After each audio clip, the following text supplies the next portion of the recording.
எதிர்கருத்தை முன்வைப்பவர்களை தேச விரோதிகளாக சித்தரிக்கும் போக்கு சமீப காலமாக உருவாகி வருவதாக திரைப்பட இயக்குநர்கள் தெரிவித்துள்ளனர்.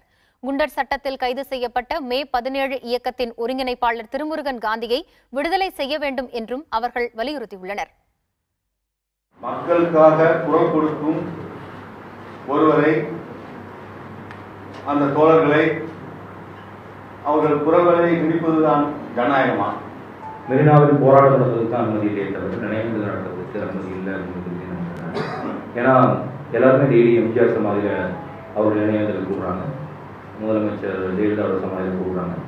ஸோ அதன் அடிப்படையில் அங்கே நினைவுகள் நடத்துறதுக்கு கைது பண்ணப்பட்டாங்க.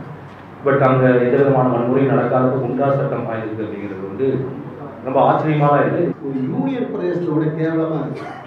மத்திய அரசு என்ன சொல்லுதோ அதை செஞ்சு கொடுக்கக்கூடிய இடத்துல மாநில அதிகாரம் என்பது யாரையே இருக்கிறதா தெரியல, எதுவும் இங்கே நடக்கிறதா யாருக்கும் தென்படவே இல்லை.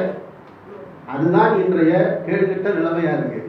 இந்த நிலைமை திருமுருகன் காந்திக்கோ அல்லது நாளைக்கு கைது செய்யப்பட போறவங்களுக்கோ, நெடுவாசல் போராட்டத்தில் இருக்கிறவங்களுக்கோ அல்லது ஜல்லிக்கட்டு போராட்டத்தில் ஈடுபட்டவங்களுக்கோ, ஹைட்ரோ கார்பனுக்கு எதிராக போராட்டவங்களுக்கோ இல்லை, ஒட்டுமொத்த தமிழக மக்களுக்கும் எதிரான செயலாகத்தான் நான் பார்க்கிறேன்.